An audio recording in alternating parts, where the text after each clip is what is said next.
மாற்றம் சிறு பிள்ளையை போல இருக்கணுமா? அவன் அங்க ஆண்டவர் ஒரு சின்ன குழந்தையை கூப்பிட்டு காட்டாருப்பா, இந்த குழந்தைக்குள்ள கபடம் இல்லை, கள்ளம் இல்லை, இந்த குழந்தை யாருக்கும் விரோதமா யோசிப்பதில்லை, புறம் கூறுவதில்லை, இந்த குழந்தை குழந்தையாகவே இருக்கிறது.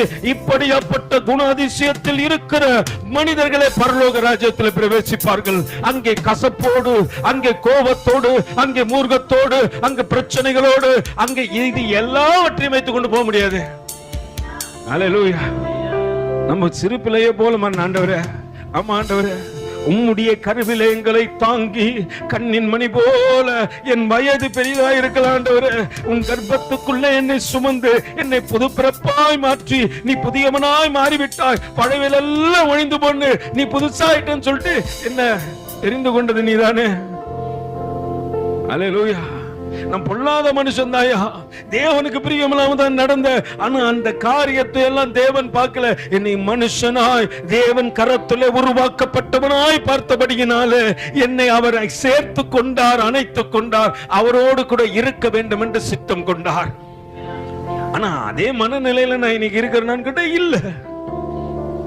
இன்னைக்கு நான் என்ன பண்றேன்னு சொல்லிட்டு ஆண்டவர் அங்க அழகா சொல்லுகின்றார். வாசிங்கம்மா. என்னிடத்தில் விசுவாசமா இருக்கிற இந்த சீரியரில் ஒருவனுக்கு என்ன பண்றீங்க? நீங்க இடரல் உண்டாக்குறீங்கம்மா. ஒருத்தன் விசுவாசத்துல வரும்போது நீ விசுவாசிதான், இடரல் உண்டாக்குகின்றவன விசுவாசிதான். ஆனா நீ வரவன் என்ன பண்ண மாட்ட, வளர விட மாட்டேன்ற. வரவனுக்கு நீ நினைக்க மாட்டேன், ஐயோ ஒரு நாள் நான் தேவ சமூகத்தை விட்டு தூரம் இருந்தேன்னு, தேவ ஜனங்கள் என்னை பார்க்க கூடாதபடிக்கு பாவத்தில் இருந்தேனே, பரிசுத்தம் இல்லாம இருந்தேனே, அன்னைக்கு இந்த தேவன் தேடி வந்து என்னை உயிர்ப்பித்து என்னை தேவ சமூகத்திலே சேர்த்துக் கொண்டு என்னை வளர்த்து என்னை இன்று அழகாய் கனி கொடுக்கின்ற ஒரு நல்ல மரத்தை போல வச்சிருக்கிறார் என்பதை நாம் நினைக்கல. வரவங்களுக்கு வழிவிட மாட்டேன் என்று இடரல் உண்டாக்குகின்றேன். அல்லேலூயா. நம்மளை குறிச்சு ஆண்டவருக்கு நல்லா தெரியும்.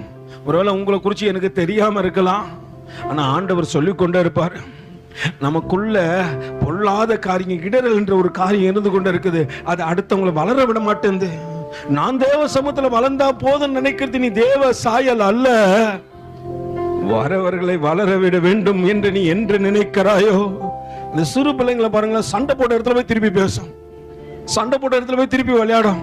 அம்மா சொல்லுவாங்க, நீ ஏன்டா அவங்ககிட்ட போய் விளையாடுற, அவன் தான் கொஞ்ச நேரத்துக்கு முன்னாடி அடிச்சிட்டானா, ஒன்னு அதை சிரிச்சுக்கின்னு பரவாயில்லம்மா, அந்த அண்ணன் கூட தான் நான் விளையாடுவேன், அந்த அக்கா கூட தான் நான் விளையாடுவேன் அப்படின்னு சொல்லிட்டு அந்த பிள்ளை மறுபடியும் போய் அந்த மனநிலை இல்லை.